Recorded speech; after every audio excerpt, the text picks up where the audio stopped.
Alors, on est allé voir Batman versus Superman, ou Superman versus Batman, je sais plus. L'aube de la justice. Voilà, elle est pas top.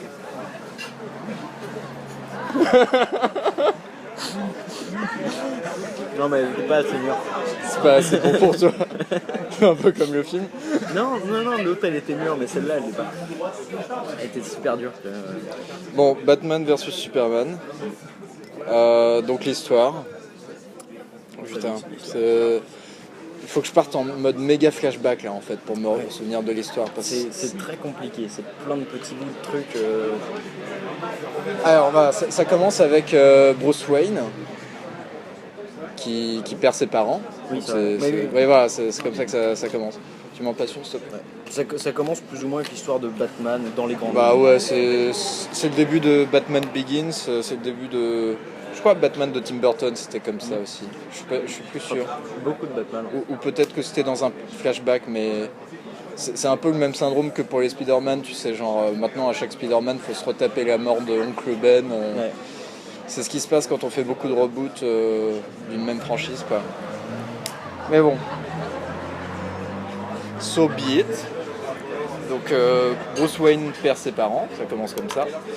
Et tout de suite après, on enchaîne avec la fin de Man of Steel. Où on suit Bruce Wayne dans la fin de Man of Steel. Où il va jusqu'à sa tour là, où il y a tous ses potes qui frappent. Tous ses potes, ouais, qui attendent même pas, qui attendent que Bruce Wayne leur dise de dégager. Ouais, il y a tout qui explose partout. Qu'est-ce qu'on fait? Superman qui traverse les murs du machin et les mecs qui sont en mode. Est-ce qu'on bosse? C'est bon, prenez vos congés les gars. Je vous ai mis Oui, dégagez. T'es sûr, hein? Parce que c'est important ce qu'on fait. Voilà. Et puis il y en a qui arrivent à se barrer. Il y en a un qui reste, celui qui est au téléphone avec Bruce Wayne et qui dit à tout le monde de se barrer. Donc les mecs déjà ils descendent 50 étages en moins de 2 secondes. Et il décide de rester, ouais. Et lui, parce qu'on quitte jamais son navire quand on est le capitaine. Il y a une référence à Titanic là-dedans, hein, c'est subtil. Plus il est en mode Seigneur Dieu, protégez-moi. Ah ouais, non, il est mal barré.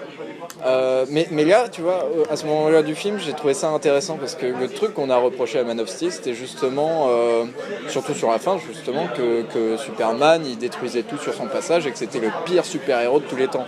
Ouais.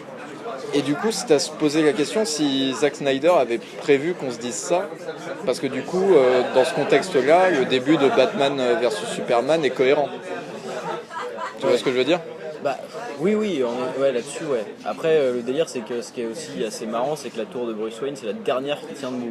Elle est au milieu du champ de bataille, elle est toute seule, et attends, Bruce arrive pour s'écrouler. Ouais, comme par hasard. C'est plein de petits moments comme ça. Ce qui fait que c'est presque genre forcé, ça te force à voir la haine de Batman pour Superman. C'est tiens, regarde comme il le déteste. Voilà, donc c'est ça le pitch du film en fait. C'est Batman qui voit ses employés mourir et qui du coup de ça naît une grande haine envers Superman. Donc tout le film se construit sur... Je sais pas comment expliquer. Je sais honnêtement pas comment expliquer. Bah, après t'as le passage dans le désert justement où on voit Lois. Le rêve là ? Non, on voit Lois Lane qui vient interviewer des mecs. Et en fait, il y a d'autres mecs avec. Donc elle vient interviewer un groupe de terroristes. De terroristes apparemment. Et il y a d'autres sortes de blancs occidentaux qui sont là avec eux en fait et qui sont avec ces terroristes. Et au moment où Lois arrive, ces mecs-là butent tout le monde et essaient de faire en sorte que quand Superman arrive, ce soit lui qui porte le chapeau en fait. Plus ou moins. D'accord, bah t'as mieux compris que moi. Ah bah ouais, mais moi j'ai pas compris grand chose en vrai après. Ah bah c'est un travail d'équipe. C'est un film. C'est la morale du film. C'est la morale du film, c'est l'union fait la force. C'est un film pour le voir à deux pour le comprendre. Non, en vrai c'est pas très complexe, c'est juste difficile à suivre quoi, parce que. C'est ça.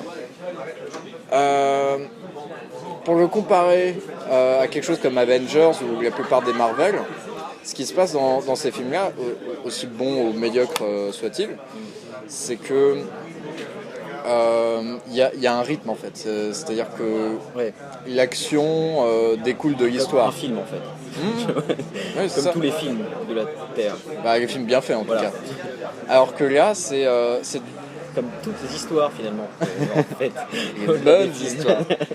Mais là, ce que je veux dire, c'est que tout le film est une exposition pour la fin. Ouais. Tout le film c'est du blabla pour en arriver au combat final. C'est tout. C'est ça. Pour résumer l'histoire, c'est ça. Ouais. Il se passe vraiment pas grand chose. En fait, laisse-moi finir mon olive. Il se passe plein de petits machins partout en fait. Mais plein de petits machins qui n'ont pas forcément d'importance. Alors, il y en a certains qui en ont une, plus ou moins. Genre quand Bruce va chercher les données chez Lex Luthor. Et il y en a, je me souviens, plein de passages où il parle, et où tu te dis, mais putain, les gars, ça, c'est pas ça, qu'est-ce qu'on s'en tape, quoi, tu vois, genre.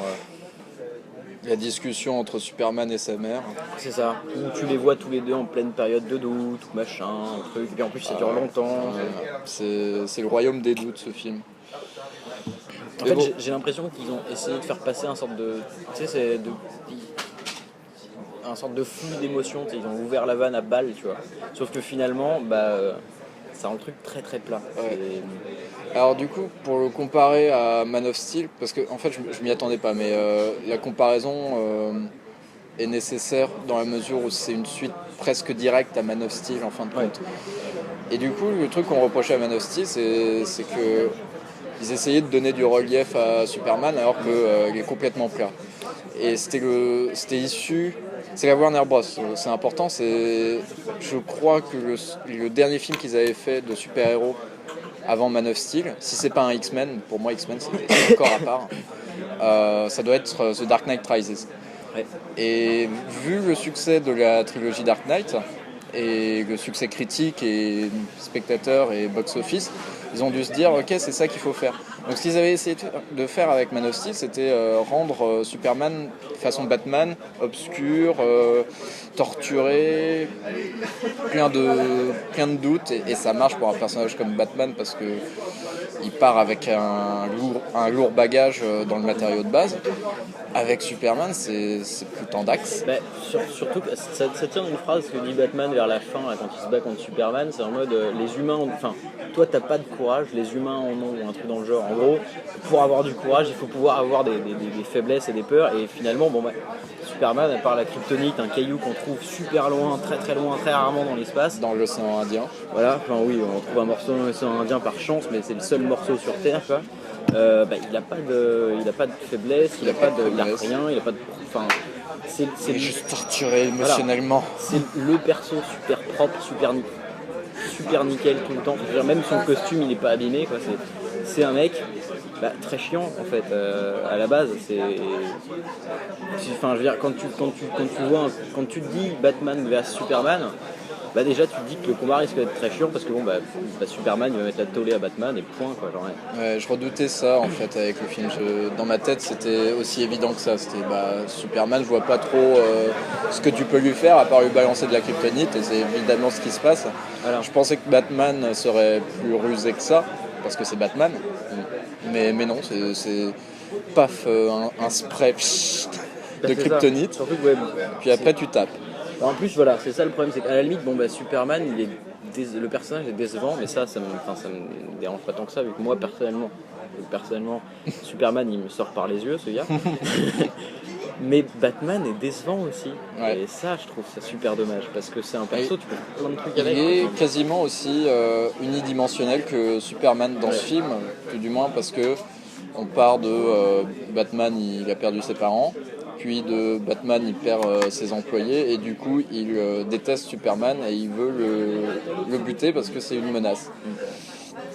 Là où je pensais que le film serait un peu plus subtil et intelligent, à mesure où où est-ce qu'ils vont en venir à se disputer, quel va être le sujet de la discorde, un peu comme tu vois le trailer de Captain America versus Iron Man, Civil War,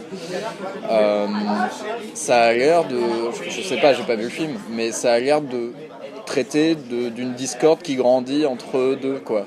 Alors que là, c'est genre, on se connaît pas et on veut juste. Enfin, surtout Batman veut mettre sur la gueule à Superman. Surprend justement avec Marvel ou les Avengers, un truc dans le genre. Déjà, rien que dans Avengers, c'était une sorte de confrontation au tout départ entre Thor et Iron Man. Ouais. Mais ça reste équilibré malgré tout. Et puis, ils ont l'air d'avoir leur bagage, quoi. Voilà, c'est ça. Ils ont pas l'air de sortir ça de nulle part et ça a l'air un peu plus complexe que ça. On parle pas de Shakespeare non plus, mais il y a quelque chose, quoi. Puis on est dans une situation où voilà, les deux personnages ont du bagage, comme tu as dit, et là, la situation, elle est inverse. C'est-à-dire que Superman, on n'a pas du tout, il n'a pas de... il est juste torturé. Et Batman, c'est un truc énorme, c'est un personnage super complexe. Ce qui fait que... je pense qu'il y a eu une tentative de mise à niveau des deux, on va dire, de rabaisser un peu l'un et remonter l'autre. Bien joué. Voilà, on se retrouve dans un truc... plat. Enfin, c'est plat. C'est plat. Et pour parler de Zack Snyder, plus ça va, plus je me dis que c'est peut-être pas un si bon réalisateur que ça. Parce que là où on s'était dit que Zack Snyder était génial, c'était avec des films comme Sin City, je crois que c'est lui. Sin City, quoi d'autre ? 300. Et après, ça a été Sucker Punch qui, pour moi, il y a du pour et du contre. Il y en a qui ont aimé, moi j'ai pas aimé du tout. Parce que je trouvais que ça ressemblait à un jeu vidéo en fait. Je l'ai pas vu. Non, mais je te dis ce que j'en avais ressenti. Il te manquait juste la manette dans les mains, quoi. Et là d'ailleurs, on ressent un petit peu à certains passages. T'avais joué à Batman Arkham Asylum, ouais. Notamment la scène dans le rêve post-apocalyptique de Batman. Pour moi, il me manquait plus que la manette, quoi. Je revoyais les mécaniques. C'est vrai. Avec les persos qui attendent tous leur tour pour te taper. Ouais. Et puis tu vois braquer une arme et puis attends 3 secondes et puis. C'est super triste parce que voilà. Alors en plus là, on rentre dans ce truc du perso en général. Batman, c'est censé être un sorte de ninja un peu super speed, super agile, machin. Et là, c'est. Ah, il est lourd, hein. Juste, en plus, dans son armure, il fait fat, il est tout gros, il est tout plein d'imposants, plein de muscles partout. Et il est pas du tout souple, pas du tout agile. Il n'y a qu'une seule fois où il fait de la fumée, où il disparaît et apparaît quelque part. Mais il n'y a jamais ce genre de délire de, tu sais, genre le mec parle et se retourne et voit que Batman n'est plus là. Il n'y a jamais ça. Quoi. Non, ouais. Enfin, il y a une fois vite fait, mais en fait, on le voit pas loin. Ouais. Non, il n'est pas parti vraiment, il est juste 3 mètres plus loin. Quoi. Et enfin, il est complètement affaibli en fait, Batman. C'est juste, voilà, c'est presque un Iron Man, mais ça ne l'est pas encore réellement. Alors que voilà, Iron Man, c'est un gros truc en armure, mais au moins son armure, elle est vraiment à un stade où il vole dans tous les sens, tout le bordel. Là, le mec a une grosse armure, mais t'as l'impression que ça handicape plus qu'autre chose à chaque fois, en fait. Le fait d'être imposant comme ça. Ouais. Et donc, Zack Snyder, là-dedans, c'est la fête du ralenti. C'est des séquences jeux vidéo. Parfois, c'est un petit peu impressionnant. Encore une fois, cette espèce de plan séquence dans le rêve post-apo. Il y a quelques visuels qui sont plutôt sympas. Mais bon, voilà, même le deuxième Sin City m'avait pas autant plu que le premier. De plus en plus, les films qui sortent de Zack Snyder, c'est des trucs qui me passent un peu au-dessus de la tête. C'est ce que je te disais au début de la séance, tous les Boréal ils finissent par être mauvais à un moment donné. Ouais. On dirait Tim Burton aussi. Ouais. C'est un bon niveau là. On pas Spielberg. Non, il est pas mauvais Spielberg. Et il fait pas des trucs aussi énormes qu'avant, mais il est pas mauvais. Il est pas si bon que ça à la base non plus, si. Oh si, putain, ça défonce sa mère, Spielberg. Bah si. Ouais. Il a ses petits péchés mignons avec les lumières et tout, mais bon... Tu demanderas à South Park pour voir ce qu'ils en pensent. Ouais, je crois qu'il y a Indiana Jones 5 qui est lancé. Ah bah si, voilà. Si on parle de celui-là, c'est le dernier Indiana Jones. Pas bon, mais pas bon. Ça compte à moitié, c'est avec George Lucas. Oui, mais ouais. George Lucas est plus con que Spielberg. Ça c'est un bon exemple de mec qui oui, effectivement, George Lucas c'est un meilleur exemple. Lui, il dégringole pas, lui. Il a même arrêté. Il s'est dit bon, on va arrêter les frais ici. De toute façon, finalement, même en arrêtant, il arrive à donner du mauvais quand même. Donc Donc ouais, on en est sur Zack Snyder, et du coup, ce film, Batman vs Superman, en gros, il a un message. Je sais pas si tu l'as perçu, toi, ce message. Bah, moi, je perçois un message un peu comme celui des X-Men ou un truc dans le genre. C'est ce délire de mec surpuissant, donc plus ou moins tout le monde le jalouse. Finalement, comme il est surpuissant, on se retrouve dans la situation où dès qu'il fait un peu de dégâts à côté, bon bah tout le monde gueule parce qu'il dit ouais c'est de sa faute machin et tout. Alors que le mec essaie de sauver le monde à côté, que finalement le mec en plus, bah, il est super fort, il sauve le monde, il a des pouvoirs de Dieu, mais il reste en soi humain dans le sens où il a quand même des sentiments et des trucs à côté. Et j'ai perçu ça moi personnellement. Enfin, moi j'ai perçu cette idée que comment tu t'intègres à la société, comment tu réagis. Partons du postulat, partons dans les concepts. Si on avait le concept d'un homme surpuissant, presque d'un dieu, Superman il est représenté comme dieu, hein, c'est aussi simple que ça. Comment est-ce qu'on devrait, nous, avec notre société actuelle, le traiter? Est-ce qu'on devrait le traiter comme égal, ou est-ce qu'on devrait complètement vénérer toutes ces décisions? Est-ce qu'on lui laisse un libre arbitre complet? Il y a tout ça qui entre en jeu. C'est plus un film sur Superman que sur Batman. Batman, il est là pour apporter... il fait le pont, en fait. Enfin... Il fait la contradiction, il fait le... Comment on dit, le contrepartie. Oui, c'est l'avocat du parti opposé, quoi. Oui, voilà. C'est le parti opposé à Superman, en fin de compte. Et du coup, voilà, le film, il veut te bourrer ça dans le crâne. Pour moi, il part d'une bonne intention dans la mesure où, voilà, c'est un message qui n'est pas vide de sens pour moi. Tu vois, c'est intéressant dans notre contexte actuel d'essayer de formuler des hypothèses sur comment on réagirait face à une force supérieure qui serait capable de régler tous les problèmes. Mais X-Men, pour moi, c'est pas autant le thème, parce que pour moi, X-Men, le thème central, c'est la différence par rapport à autrui, et comment s'intégrer à la société avec ces différences. Et ça parle aussi, parce que du coup, tu peux identifier ça aux homosexuels, des trucs comme ça, genre comment tu vis ta différence. Le contexte racial en général. Oui, voilà, tout ça, sexisme, etc. Et là, non, pour moi, c'est comment est-ce que tu acceptes un dieu dans ta société. Pour moi, le message, c'est ça. Et du coup, c'est le fond. Et comment est-ce que c'est formulé? Pour moi, c'est ça le problème. Parce qu'en fait, tout le film te déballe ce genre de message. Te le déballe par le biais de dialogue, dans des endroits différents. Ça fait très feu de l'amour, en fin de compte, tu vois. C'est allons ici et parlons-en. Allons ici et parlons-en. Qu'est-ce que t'en penses, toi? Pour moi, Superman, c'est pas le personnage qui se prête à ce jeu-là, en plus. À la base, c'est un mec, il a tout d'un dieu, sauf un truc, il est amoureux, il est en doute, machin, tous les trucs dans le genre. Ce qu'un dieu, techniquement, n'a pas réellement, finalement. Un dieu fait ce qu'il a à faire dans son idée de dieu, puis point, en fait, dans le truc. Oui, pour moi, ouais, c'est ce qui est intéressant de montrer. Oui, mais justement, là pour le coup, on est dans cette situation où on l'interprète en tant que Dieu alors qu'il ne l'est pas réellement. Et lui-même, j'ai l'impression que pendant un certain passage, il prend une sorte de grosse tête, il est persuadé d'en être un et finalement il retombe, il dégringole en disant ah ouais, non, en fait j'en suis pas un. Si c'est ça que tu veux dire, effectivement, pour le coup, je dirais que ça marche. Oui, ça marcherait si seulement. Et on rebondit sur Marvel encore une fois, c'est que dans Marvel, il y a aussi ce genre de réflexion de fond, dissimulée dans une grosse forme d'action, de rythme, d'humour, etc. C'est ce qu'il y a en fait, c'est ce qu'il n'y a pas dans... Oui, voilà, et c'est ce qu'il n'y a pas dans notre Batman vs Superman, qu'il n'y avait pas non plus dans Man of Steel.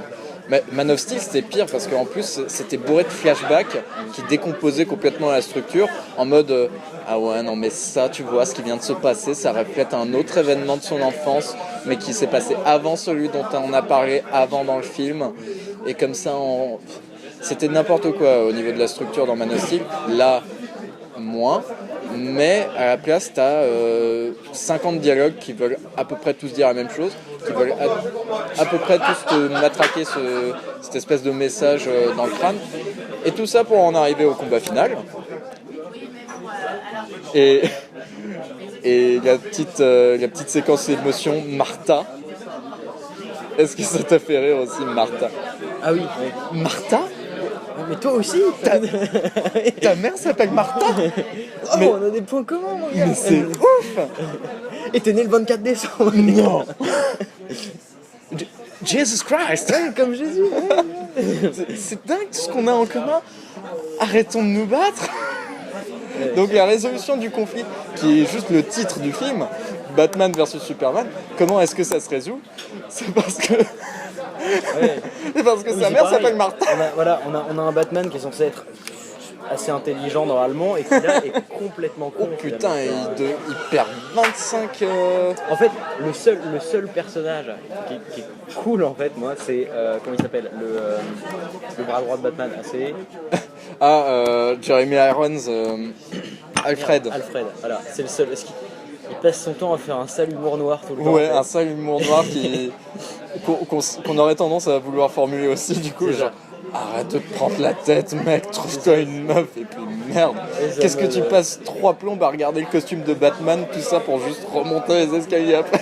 Ça va te faire tellement rire. Voilà, c'est vraiment en mode putain, tu devrais déjà être mort, franchement, tu devrais être content d'être en vie finalement. Et ouais, non, si, il y a. Toi, tu dis Alfred. Moi, le truc qui m'a le plus intéressé dans le film, c'était Wonder Woman. Oui, aussi, ouais, c'est vrai. Je me suis dit, tiens, je veux un film sur Wonder Woman. Oui, parce qu'elle, pour le coup, elle est intéressante finalement. Ouais. En fait. Avec 3 fois rien en plus. Hein. Ouais. Elle est juste entre les deux en fait. Ouais, puis entre deux chaises. Et en fait, elle, la seule chose qu'elle veut, c'est bon, on est plus proche du X-Men. C'est ce elle a subi les 2 guerres mondiales, on va dire, enfin de ce qu'on comprend. Et en gros, elle veut juste la paix en fait. Elle veut juste qu'on lui foute la paix et qu'on arrête de l'emmerder avec toutes ces histoires de héros finalement en fait. Et elle revient parce qu'elle se rend compte qu'elle a été démasquée par Lex Luthor en fait. Ah ouais. C'est pour ça plus ou moins qu'elle revient. On va dire que c'est ça. Tiens, d'ailleurs, parlons de Lex Luthor une seconde. C'est... Non mais... Oh merde. C'est... Comment il s'appelle? Jesse Eisenberg, je crois, l'acteur. Je sais plus comment il s'appelle. C'est Social Network. Oui. C'est Mark Zuckerberg dans Social Network. Ça marche très bien dans Social Network parce que le personnage est... Juste Facebook. Ouais. Quoi? Juste non. Facebook, c'est la phrase qui dit. Non. Ah oui, just Facebook.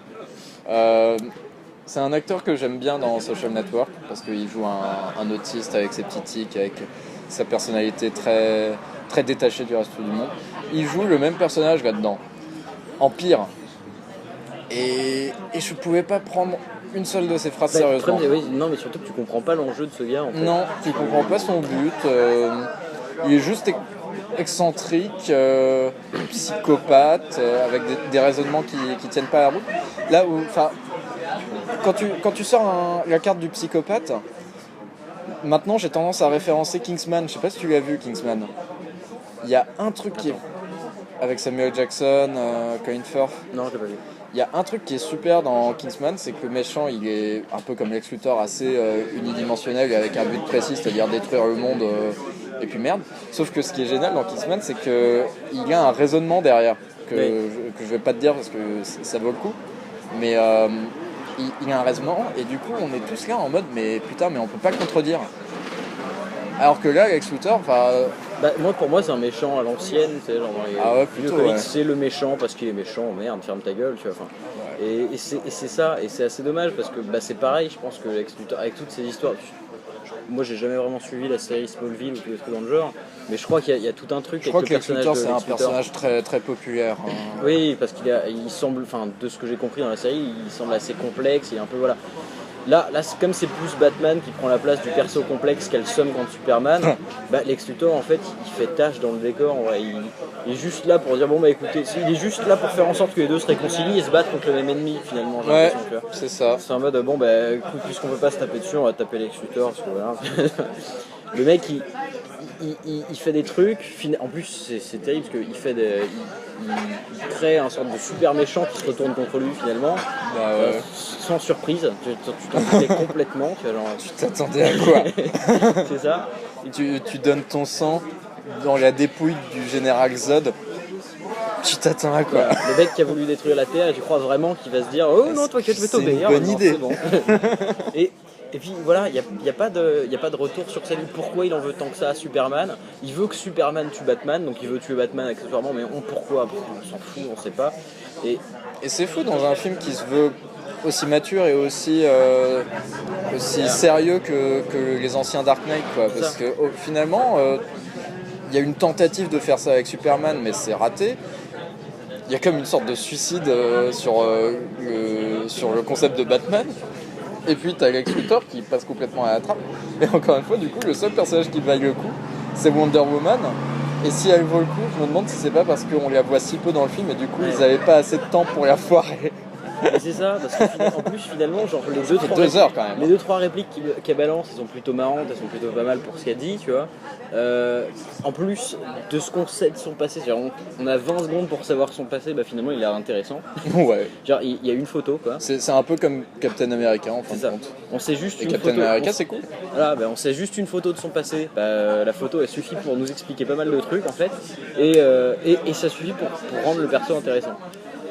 Ce qui n'est pas le cas des deux autres. Et c'est assez marrant quand même, c'est que voilà, les deux persos principaux, les deux héros de l'histoire, ils sont chiants. Ils sont chiants. Ce qui fait que tu t'attaches à rien pendant tout le film, tu vois.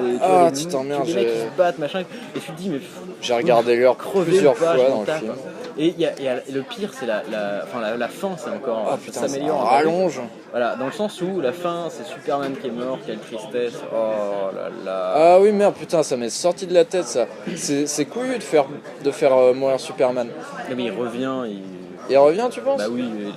Oui, putain. Tu te rends compte, j'ai même oublié la dernière image du film. Mais le truc c'est que déjà à la base, tu vois, je savais qu'il allait revenir, c'est obligé, c'est normal. Hein, t'attends le moment où. Et le moment se fait long. Et là je me dis putain, c'est 2h30 qu'on chiale sur un perso, tu vois. Et finalement en plus, bon bah il va revenir. Et puis même s'il était vraiment mort, j'en aurais rien à foutre finalement. Enfin, ça me. Moi je me suis demandé s'ils avaient vraiment buté, comme si la Warner avait eu conscience qu'ils avaient grave merdé leur reboot de... Non mais c'est ça. J'ai cru que c'était ça. Je me suis dit, bon, on a merdé Man of Steel. Et puis j'entendais des rumeurs comme quoi Warner s'exprimait sur des projections tests qui s'étaient super mal passées pour ce film là. Tu m'étonnes. Et du coup je me suis dit, ça se trouve ils ont modifié la fin juste pour... C'est fini, on n'en parle plus. On a bien déconné, ok on a merdé, c'est comme les 4 Fantastiques, on va pas le faire 2 fois. C'est bon. mais effectivement, peut-être qu'il est pas mort, et on sait pas. C'est couillu quand même comme décision, parce que c'est comme dire que Dieu est mort, qu'il faut aller de l'avant quand même. Il y a surtout beaucoup de méchants à buter, parce qu'on a la Justice League à réunir, toujours dans ce contexte de marvelisation des DC Comics en fait. Ouais, enfin. Oui, mais à la limite, les autres persos, c'est pareil, tu vois, genre les autres persos qui vont avec Wonder Woman, donc il y a Aquaman, ce machin. Oui, Aquaman, il est drôle. C'est marrant. Aquaman, j'ai hâte. À cause de ça se passe. Parce que c'est drôle. Voilà. Parce que là, un mec qui vient de la mer, c'est.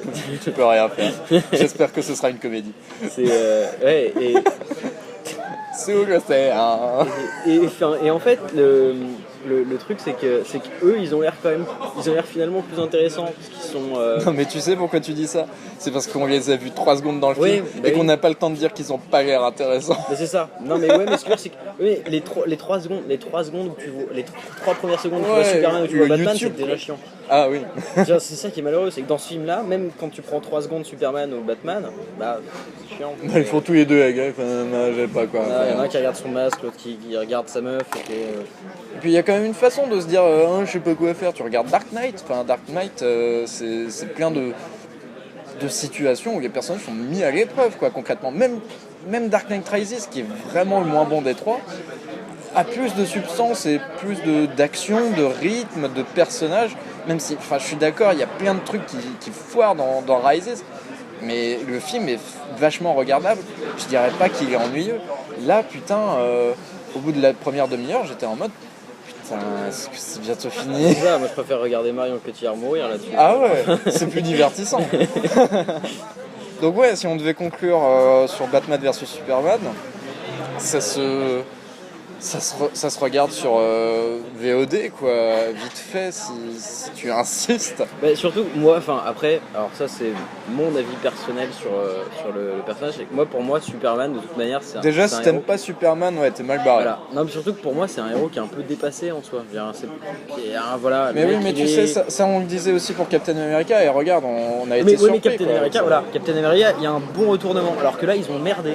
Mais oui, ils ont merdé. Non, c'est mais ça je suis le truc. d'accord. Captain America, voilà, c'est un mec invincible aussi, qui est un peu. Mais le délire du fait qu'il passe de la guerre de 39-45 à d'un coup le monde de maintenant, il y a un changement de contexte. Et donc, il est un peu perdu le gars, et c'est ça qui est marrant en fait, c'est que le mec même, tu vois le passage où il se promène toujours avec sa vieille Harley, tu vois, ça fait marrer un peu, tu vois. Bah ouais.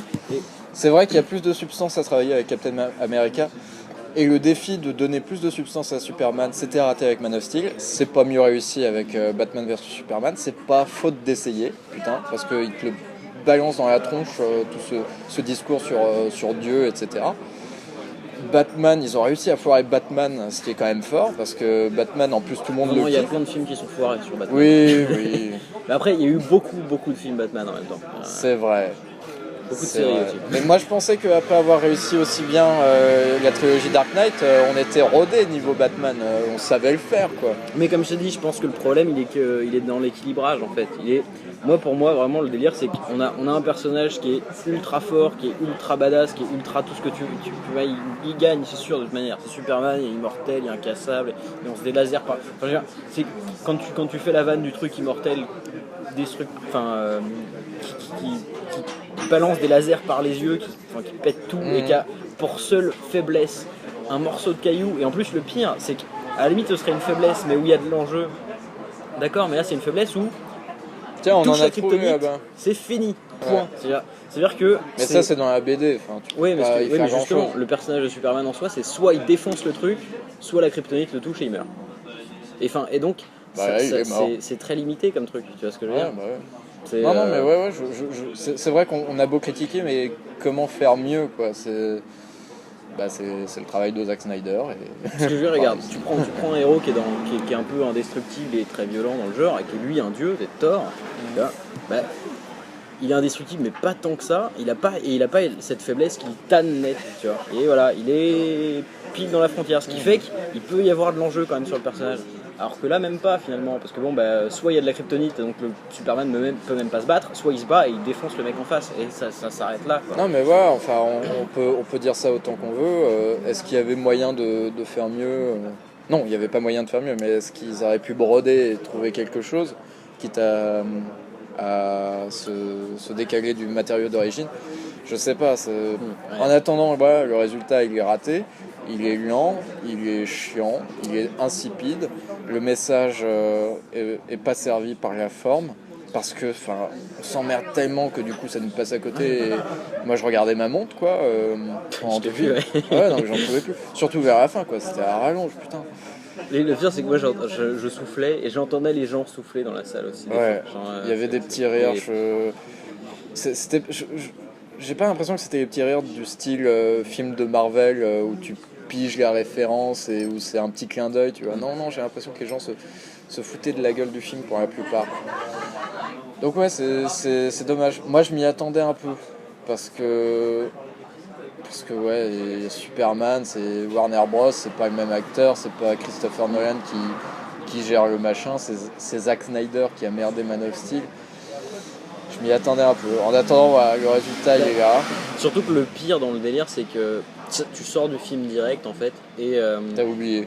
Et non, mais surtout qu'à la base, tu vois, des trucs qui pourraient être aberrants, mais on s'en fout parce que c'est un film badass genre Marvel où il y a les mecs balancent des bombes nucléaires dans le ciel et ça dérange personne, on s'en bat les steaks, tout qui est détruit partout, oui, parce ça que dérange c'est beaucoup personne. plus cartoon là-dedans. Voilà.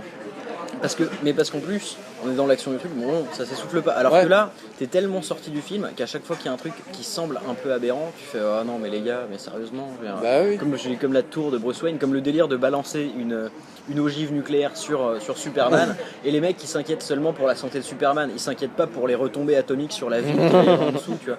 Enfin, t'es là, et comme t'es sorti, le problème c'est que tu sortirais pas du film, t'en aurais rien à foutre des retombées atomiques, mais là, la première chose que tu dis c'est, mais non mais c'est juste que c'est complètement con de balancer une ogive nucléaire dans le ciel, tellement juste s'ancrer de la ville. sur la réalité C'est que ça. du coup, dans ce genre de décalage, ça fait mouche, quoi. Ça te sort du film. Le moindre truc dans ce film te sort du film. C'est ça. Et du coup, c'est relou. Mieux vaut regarder un Marvel, quoi, au final. Carrément. Même un mauvais Marvel comme Avengers Guerre d'Ultron, tu vois, c'était vraiment pas le meilleur. Je préfère regarder ça plutôt que Batman vs Superman. C'est plus divertissant, c'est plus péchu, c'est plus rythmé. Bah, c'est ça. Il y a des trucs qui marchent pas dedans, oui, c'est sûr. Il y a des trucs qui tombent à plat. Bah, le truc, c'est qu'au moins le rythme est là, quoi. Le rythme est là et la sensation de danger immédiate est là. Et quand c'est la fin du monde, quand ils prennent tout ce morceau de terre et qu'ils le surélèvent dans le ciel, t'as l'impression que c'est le merdier pour tout le monde. Et t'es pas là en train de te dire, tiens, Superman a encore buté un autre building, ça va faire 200 000 morts et personne ne va en parler, comme dans Man of Steel, comme dans ce film-là. Ouais. Non, dans Marvel, c'est beaucoup mieux géré ce genre de truc. Et encore, et encore, Man of Steel, tu te dis ça, mais finalement, le combat est titanesque, qui fait que c'est marrant en fait. C'est ça qui est. Mais c'est marrant, mais c'est malgré lui que c'est marrant. Voilà, oui, non, mais finalement, alors que Marvel, il gère ça. Il gère ça. Ouais, c'est vrai. Donc voilà, enfin, pour moi... parce que tu vois, même le personnage le plus indestructible de Marvel, c'est-à-dire le plus puissant homme de l'univers, c'est-à-dire Hulk, tu vois, oui, Hulk. Bah, même lui, finalement, il a une dimension quelque part qui est intéressante. Bah oui, mais en même temps, ils sont aidés par le personnage. Pour moi, le personnage, il commence très bien. C'est un gars, s'il s'énerve, il devient Hulk. Déjà, c'est pas mal. C'est vrai qu'avec Superman, tu pars avec rien. Le gars, il est indestructible, point. Sauf à la Kryptonite. Voilà. Moi, tout le long du film, je me suis dit, ça donne quoi sa planète à la base? T'imagines, ils sont tous comme lui? Et tu construis des bâtiments tous les jours, quoi. Le mec, il se prend un chèque, il détruise la moitié de la planète. Bah, tu vois, ouais. Eh, salut, copain! Oh merde! Bon. Non, mais attends. Je pense que. Justement, je voulais venir sur le fait que t'as d'autres persos comme Superman qui sont des sortes de demi-dieux un peu. Dr Manhattan. Dr Manhattan de Watchmen et le surfeur d'argent par exemple, c'est les deux qui me sont venus à l'esprit, et c'est des personnages qui restent malgré tout intéressants en soi. Bon, alors surfeur d'argent, les 4 fantastiques, il est chiant, oui, mais tu parles de la BD du coup. Oui, je parle du vrai perso, et en soi le perso est intéressant dans le sens où ces deux gars là à la base ils sont tellement demi-dieux en fait, qui sont surtout pour le Dr Manhattan qui sont complètement au-dessus de l'humanité en fait. Les problèmes humains, ça les concerne presque plus finalement. Et c'est là où le personnage de demi-dieu est intéressant finalement. C'est que c'est des mecs, ils sont tellement dans la situation où ils font un coup de main et t'as la moitié de la mer qui se barre que un humain pour eux ça signifie pas grand chose. Et justement, l'enjeu de Watch Dogs de Watchmen. Beaucoup plus tard. C'est les jeux vidéo, cette influence. Watchmen, pour le coup, ça parle plus ou moins de ça, et ça parle justement du délire avec le Dr. Alors, Dr. Manhattan, je sais pas si tu vois, c'est un mec tout bleu, en énergie bleue. Ah putain, le mec, il peut se dédoubler, il peut envoyer, il peut se téléporter. Non, il y a plus de chance. Non, je confonds avec Electro. Il peut se téléporter partout, il peut se dédoubler, il peut être plus ou moins partout. Il peut faire exploser les gens d'un coup, il peut créer des trucs énormes, il peut se retrouver sur Mars, il respire pas, il est pas mort, il est pas vivant. Enfin, à la base, si tu prends que ce facteur-là, c'est un personnage qui est finalement très chiant parce que c'est plus ou moins une sorte d'être supérieur dans l'univers. Point. Okay. Mais le truc, c'est que à être comme ça, en fait, à la base, c'est un humain qui a été transformé par un procédé, je sais plus lequel exactement, mais à être comme ça, il perd complètement son lien avec l'humanité en fait. Et la plupart du film repose là-dessus justement. Et justement, t'as ce conflit avec Rorschach, le mec avec le masque là que je te disais, qui se déforme et qui ressemble. Comment on appelle ça, les papillons là, tu sais, que les psychiatres. Le truc de Rochner là. Le test de Rorschach. C'est pour ça que ça s'appelle comme ça. Il y a tout ce conflit entre lui et Dr Manhattan justement, qui finit par Dr Manhattan finit par buter Rorschach à la fin en le faisant exploser net. Mais voilà, il y a tout ce conflit en fait qui est là, et Dr Manhattan en fait il essaie de fuir le conflit parce que lui finalement il se considère plus comme humain à ce stade là. Lui il est au-dessus de tout, et puis il s'en fout, et la seule chose qu'il veut c'est se barrer finalement. Et là c'est intéressant dans l'idée. Alors que Superman et Batman, le problème c'est que Superman est plus humain dans son physique, mais dans son mental il est un petit peu con déjà à la base, et en plus il reste un peu humain malgré tout. Ouais, c'est un gros cul entre deux chaises pour c'est Superman. Ça. Mais tellement qu'il a le cul par terre maintenant. Après ça, ouais, on peut dire qu'il a le cul même 6 pieds sous terre. Tellement. Parce que justement, Dr Manhattan aussi, il a une copine, tu vois. Sauf que le problème, c'est qu'il finit par la perdre à force de... Enfin, la meuf, elle est saoulée parce que le mec, il ressent plus ou moins rien, quoi. Parce que, bah voilà, il est au-dessus de tout. Et au moment où t'es au-dessus de tout, bon, bah t'as tout paumé, quoi. Bon. À voir. Non, je pense. Non, en plus en 3D c'est cher et tout. Ah putain, la 3D. Oh la vache. Mais en plus, pour un film pareil où il y a tellement peu de scènes d'action, tu te dis, mais pourquoi tu le fais en 3D quoi ? C'est vrai qu'il n'y a pas d'action du tout. C'est comme aller regarder un. C'est comme si. Non, même pas Dark Knight. Tu pourrais faire 10 Cloverfield Lane en 3D, ce serait aussi inutile. Ouais, voilà, c'est ça. En plus, voilà, 10 Cloverfield Lane, t'es dans un bunker donc tu vas pas très loin. Profondeur, que dalle. Le champ, elle est morte. Mais ce film-là, il est intéressant sans la 3D. Mais avec la 3D, il serait intéressant. Je pense qu'on peut boucler là-dessus. Il y a autant de profondeur dans la 3D que dans le film lui-même. C'est ça, c'est vrai. Bien joué. N'est-ce pas ? Bon, allez.